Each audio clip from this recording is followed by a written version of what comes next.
1절 위에 제목을 먼저 보시면 우상 숭배하는 일을 피하라 이렇게 되어 있고요. 사실 이제 고린도전서 10장은 우상 숭배하지 말라 이제 그 얘기를 계속 하는데 8장을 한번 볼까요? 8장 제목만 보겠습니다. 8장의 제목에 보면 우상에게 바친 제물, 그래서 8장에서는 우상에게 바친 제물을 먹어도 되느냐 안 먹어야 되느냐 이제 그 얘기를 했고요. 그래서 우상 숭배, 8장은 우상 숭배가 아니라 우상에게 바친 제물을 먹을 수 있느냐 없느냐 그 문제를 이제 8장 가지고 했고요. 10장에서는 우상 숭배하는 것에 대해서 정확하게 이야기합니다. 우상 숭배하는 것을 이야기하면서 우상 숭배하지 말아야 하는 이유들을 이제 설명을 하거든요. 이제 그 이유를 설명하면서 우상뿐만이 아니라 음행이랄지 뭐 기타 다른 것들, 원망이랄지 시험이랄지 이런 것들도 곁들여서 하지 말라고 이제 그런 얘기를 10절까지 이제 하죠. 그러면 이제 우상 숭배하지 말라고 하는 이야기를 할 때 뭐라고 시작하냐면 우상 숭배하지 말아라 이제 이 얘기가 아니라 갑자기 출애굽할 때 당시 광야 생활을 가지고서 이제 쭉 설명을 해요. 앞부분에서 1절부터 먼저 볼까요?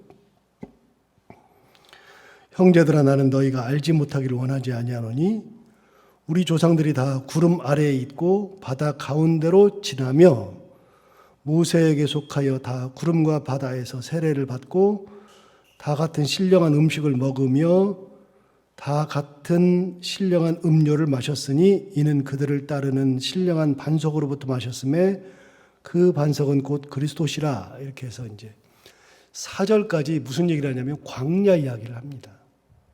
광야 시대. 광야 시대에서 우리 조상들이 어떻게 살았는지를 이야기합니다. 사도 바울이 이 이야기를 하는 이유가 있을 겁니다. 그러면 광야 이야기를 갑자기 우상 숭배하는 데에서 끄집어낸 이유가 뭘까? 자, 광야 이야기를 한번 볼까요? 1절에 다시 보시면 하반절에 우리 조상들이 다 구름 아래에 있고 바다 가운데로 지나갔다.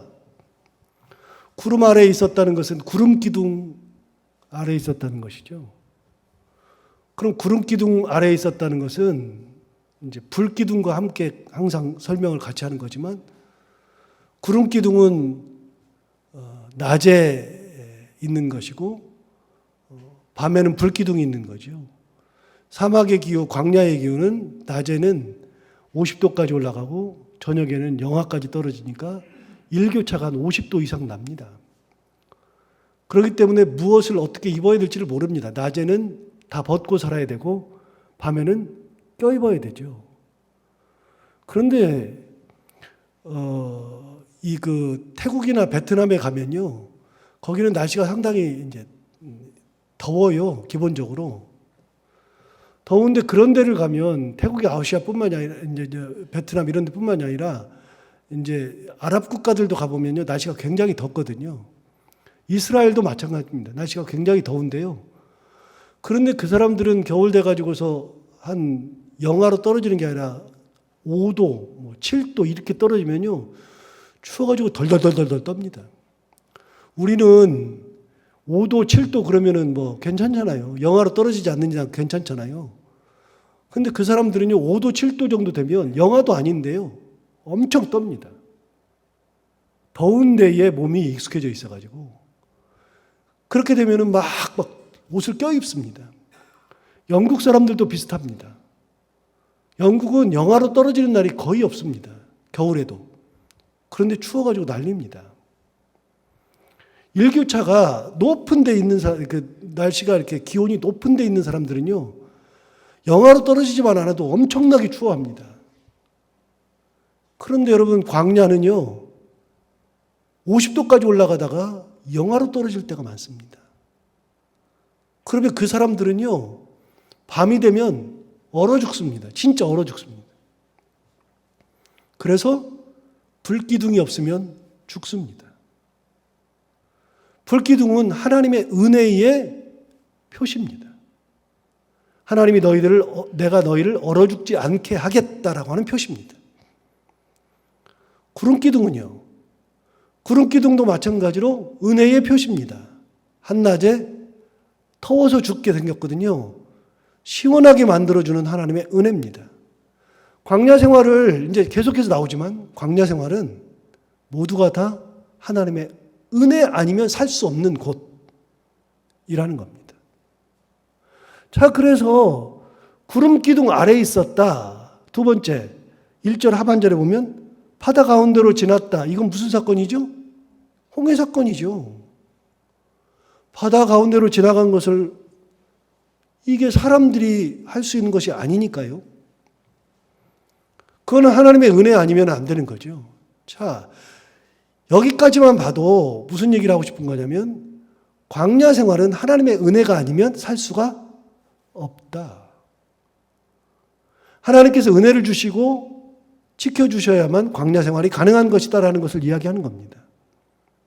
그럼 이스라엘 백성들은 광야에서 은혜로 산 겁니다. 이스라엘 백성들이 할 수 있는 것은 아무것도 없습니다. 그런데 아무것도 할 수 없는 그 상황 속에서 하나님의 은혜로 살았다.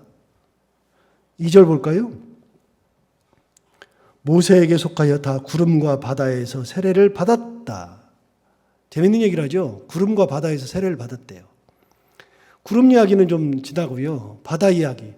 바다에서 세례를 받았다는 게 무슨 말이죠?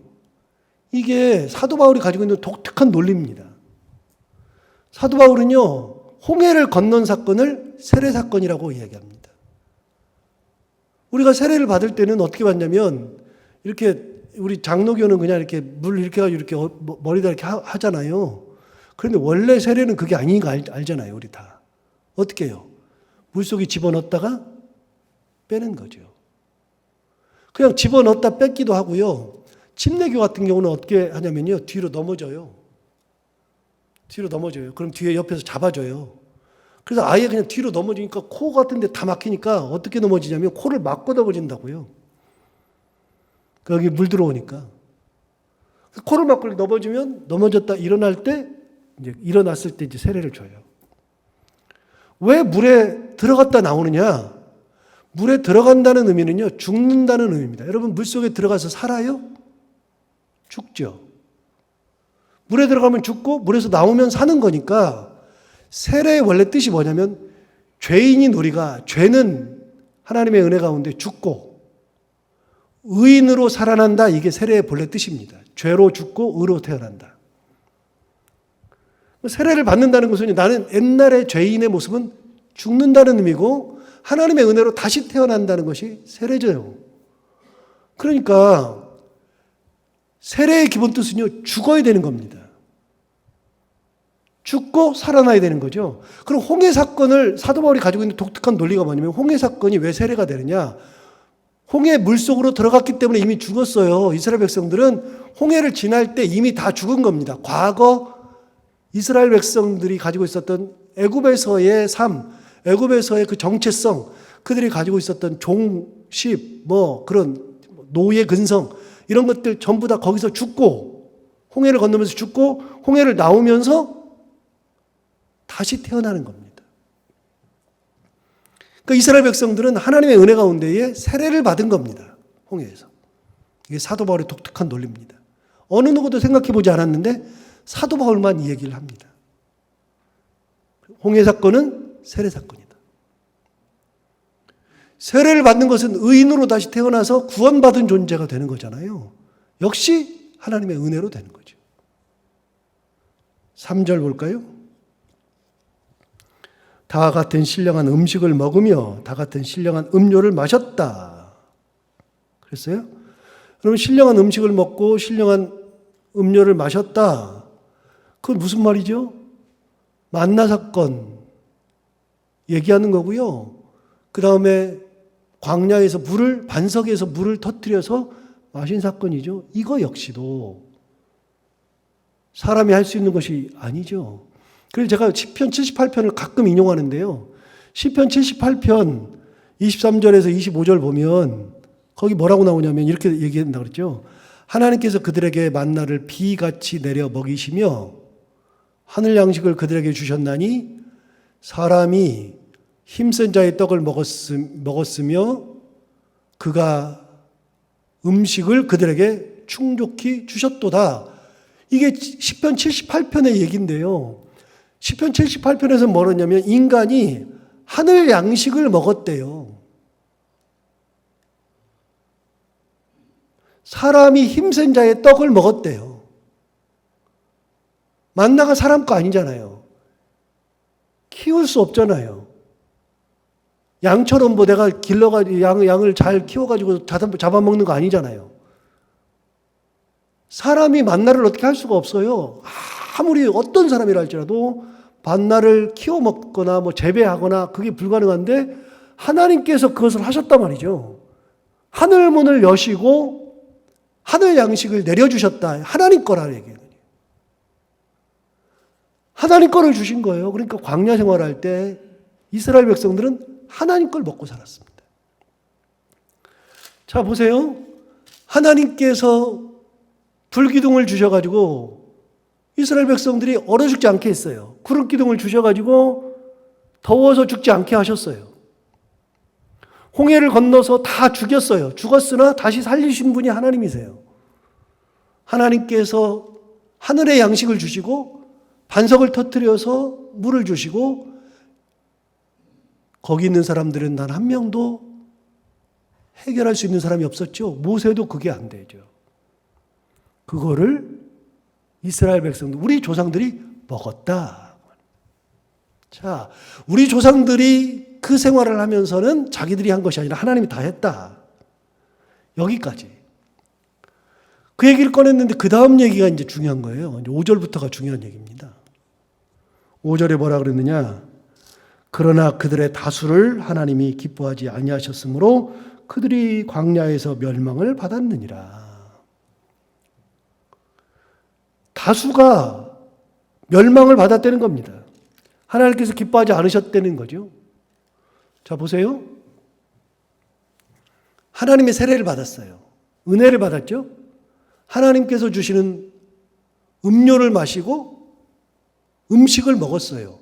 하나님 주신 걸 다 먹었잖아요. 그럼 하나님의 자녀니까 먹었죠. 그런데 그들 중에 다수를 하나님께서 기뻐하지 않으셔서 멸망당했대요. 누구 거 먹었죠? 사람 거 먹은 게 아니거든요. 하나님 거 먹었거든요. 누구 은혜를 입었죠? 하나님의 은혜를 입었거든요. 그런데 그 많은 사람들이 하나님의 것을 누리면서 하나님께서 기뻐하지 않는 존재로 살았다. 그 말입니다. 우리 조상들은 하나님 걸 먹었다. 그런데 하나님께서 안 예뻐하시더라. 누구를 안 예뻐하시냐? 그 얘기입니다. 누구를 안 예뻐하시느냐? 답은 나왔죠? 우상 숭배하는 사람은 안 예뻐하시더라. 멸망당하더라. 음행하면 멸망당하더라. 원망하면 멸망당하더라. 그 사람들을 하나님이 안 예뻐하시더라. 이제 그 얘기입니다. 자, 하나님 걸 먹어도 우상 숭배하면 하나님 앞에 멸망당하는 거고요. 하나님을 원망하면 멸망당하는 거고요. 음행하면 멸망당하는 거예요. 하나님께서 원하시는 것이 아니에요. 5절 다시 보고 6절 볼까요? 5절 보겠습니다. 그러나 그들의 다수를 하나님이 기뻐하지 아니하셨으므로 그들이 광야에서 멸망을 받았느니라. 자, 광야에서 먹고 사는 사람들이 광야를 벗어난 것도 아니고 그 광야에서 그냥 다수가 멸망당했대요. 6절. 이러한 일은 우리의 본보기가 된다. 자, 그럼 여기도 답이 나왔죠? 우리의 본보기가 된다는 것은 우리도 하나님의 말씀을 먹고 살면서 은혜를 입으며 살면서도 우리도 멸망할 수 있다. 그 말입니다. 우리에게 본보기가 된 겁니다. 그 사람들이 그렇게 살다가 우리 조상들이 살다가 멸망을 당했으니 우리도 하나님의 은혜를 입고 하나님의 양식을 먹으면서도 우리도 멸망할 수 있다. 누가 우상 숭배하면 원망하면 그 다음에 뭐 음행을 하면 뭐 이런 것들을 하면 우리도 멸망한다. 우리도.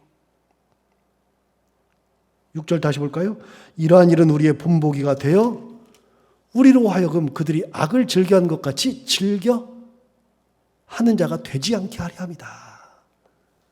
그들이 그렇게 하다 멸망당했으니 우리도 그렇게 해야 된다. 11절 한번 볼까요? 오늘 읽지는 않았는데 내일 보겠지만 11절에 보시면 그들에게 일어난 이런 일은 본보기가 된다. 똑같이 얘기하죠. 그들에게 일어난 이런 일은 본보기가 되고 또한 말세를 만난 우리를 깨우치기 위하여 기록되었느니라. 그거 자체가 다 본보기가 되는 거예요. 우리를 깨우치기 위해서 광야 생활을 기록한 거다. 사도 바울이 이야기하는 겁니다. 자, 그러면 누가 멸망을 당했느냐? 이제 다시 나와요. 7절. 누가 멸망당했는가? 그들 가운데 어떤 사람들과 같이 너희는 우상 숭배하는 자가 되지 말라. 그들 가운데에서 우상 숭배하다 멸망당했으니 본보기니까 너희들은 우상 숭배하는 자가 되지 말라. 기록된 바 백성이 앉아서 먹고 마시며 일어나서 뛰는 함과 같으니라. 거기 기록된 바 다음에 백성이 그 앞에 기억이라고 되어 있거든요. 기억 내려가서 보시면 출애굽기 32장 6절. 그런데 이게 어디냐면요. 모세가 시내산에 올라가가지고 십계명을 받아서 내려오는데 이스라엘 백성들이 밑에서 기다리다가 40일 동안 내려오지 않으니까 아론을 꼬드겨가지고 도대체 모세 어디 갔냐? 그래가지고서는 금송아지 2개를 만들죠. 그래가지고 금송아지가 우리를 인도한 신이다. 그러면서 이 신을 모시고 다시 애굽으로 돌아가자. 그래서 금송아지를 우상으로 만들어 놓은 겁니다. 그 광야에서. 얼마 전까지 홍해 건넜고요. 얼마 전에 계속해서 만나 먹고 있고요. 불기둥과 구름기둥으로 인도함을 받는 사람들이 모세가 사라졌다고 그러고 우상 만들어가지고 먹고 놀고 마시고 뛰놀고 축제를 벌이고 돌아가자 그러고 있고 그 사람들 어떻게 됐느냐? 다 멸망했다. 멸망한다. 우상 숭배하면 멸망한다. 답이 없어요. 우상 숭배하는 것은. 천하의 누구라도. 8절. 그들 중에 어떤 사람들이 음행하다가 하루에 23,000명이 죽었나니 우리는 그들과 같이 음행하지 말자. 역시 두 번째. 음행하지 말아라. 그 말입니다. 그들이 그랬으니까. 그들은 우리의 본보기 아닙니까? 본보기. 광야에서 하나님 거 먹으면서 하나님 기뻐하시지 않는 한 사람들 본보기. 첫 번째 우상 숭배하는 사람들, 두 번째 음행하는 사람들. 그런데 여러분 8절 거기 맨 뒤에 보시면 음행하지 말자 그래 놓고서 그 오른쪽에 가보시면은 성격구절 하나 써 있죠. 성격구절. 민수기 25장 1절이라고 써 있을 텐데 없어요? 있는 성격구절이 있고 없는 게 있어요. 있는 거 쓰시면 좋아요. 민수기 25장 1절이라고 되어 있어요. 이 민수기 25장 1절 가보면 그 얘기가 나와요. 이스라엘 백성들이 시딤에 머물고 있다가 시딤 이제 곧 있으면은 가나안으로 들어가요. 가나안으로 들어가는데 시딤에 머물고 있다가 거기에서 모압 여인들이 이제 모압. 자, 여러분 이제 옛날 성경 공부 한번 해볼까요? 이스라엘이 이렇게 있으면 이스라엘의 동편, 요단강 동편, 건너편 여기에 이방들이 있는데 그 이방들이 순서대로 에돔, 모압, 암몬, 아람이라 그랬어요. 기억나세요? 하도 오랫동안 안 해가지고 항상 하다가 이 요단강 동편, 이스라엘 동편에 에돔, 모압, 암몬, 아람이에요. 자, 모압 땅은요, 이 이스라엘 백성들이 광야로 있다가 이 요단강 동편으로 에돔을 지나가고 모압 지나가고 암몬 땅으로 이렇게 해가지고서 치고 왼쪽으로 요단강을 치고 들어가서 여리고성을 들어가는 것이 가나안 정복의 시작이죠. 그러니까 다 온 겁니다. 모압이면 다 온 겁니다. 이제 그 모압 여인들이 이스라엘 백성들을 초청을 해요. 민수기 25장에 나오는 거예요. 초청을 해가지고 뭐 했느냐? 막 축제를 열어요. 축제를 열고 혼음을 해요. 혼음을 해. 자기 여자들이 다 몸을 다 줘요. 남자들이 막 좋아가지고 외간 여자들 만나가지고 좋아가지고 음행을 막 하는데 그걸 언제 하느냐? 자기들의 신들 축제 때 불러요. 모압이 자기들 신들 축제에 불러가지고 여인들이 불러가지고 이스라엘 남자들과 혼음을 막 해요. 그러고서 그때 하나님께서 죽인 인구가 2만 3천 명이 그 자리에서 다 죽어요. 그 이제 이게 민수기 25장에 나오는 얘기예요. 혼음하다가 다 죽었어요. 음행하다가. 성경 민수기 25장에 기록되어 있지 않느냐. 그 사람들 우리 조상이다.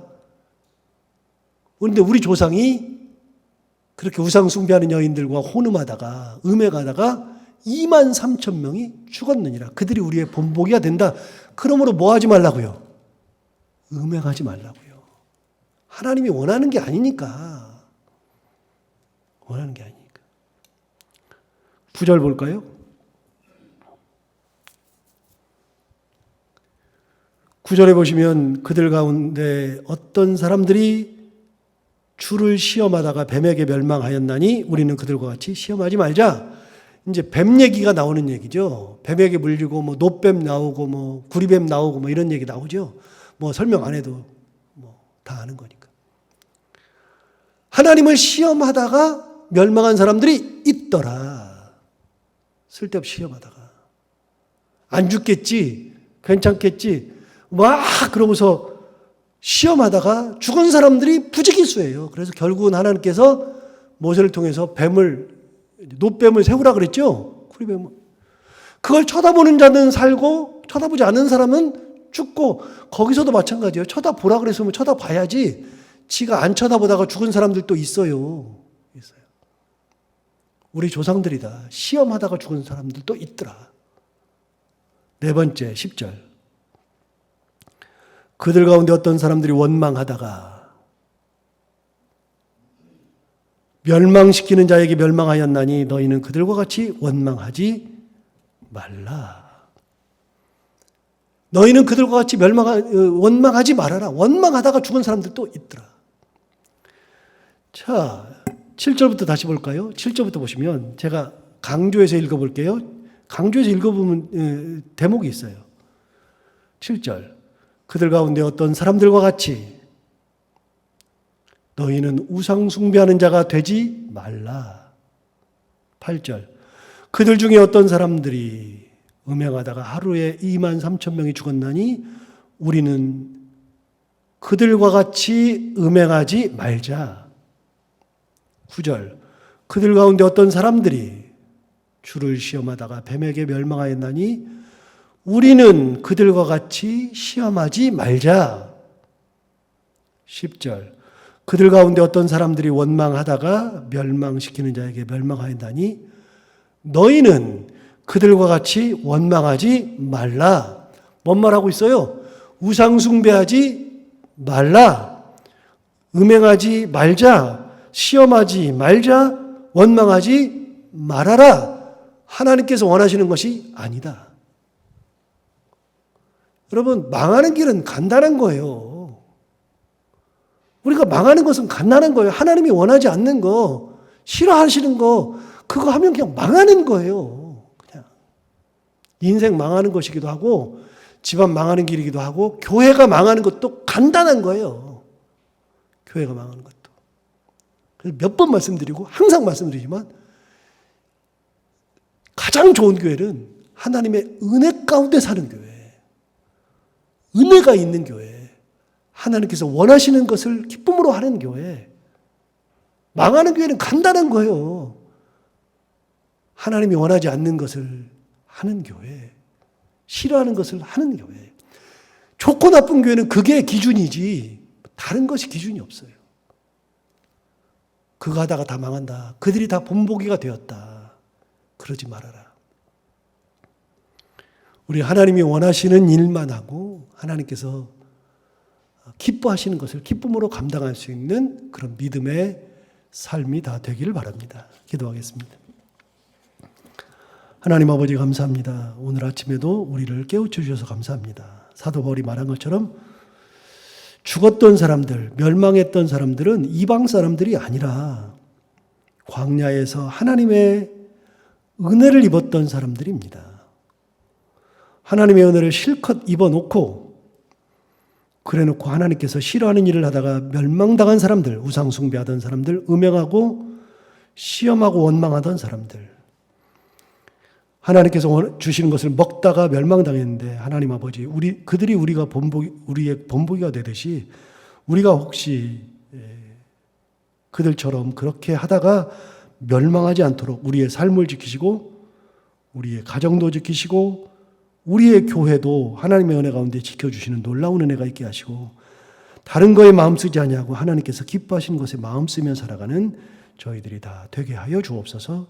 오늘도 하루를 살아갈 때 이 말씀을 기억하며 살게 하여 주옵시고 해야 되는 것들을 기쁨으로 잘 감당하게 하시고 만나는 분들이 누구든지 그들과 함께 웃으며 행복한 하루를 보내게 하여 주옵소서. 예수님 이름으로 기도하옵나이다.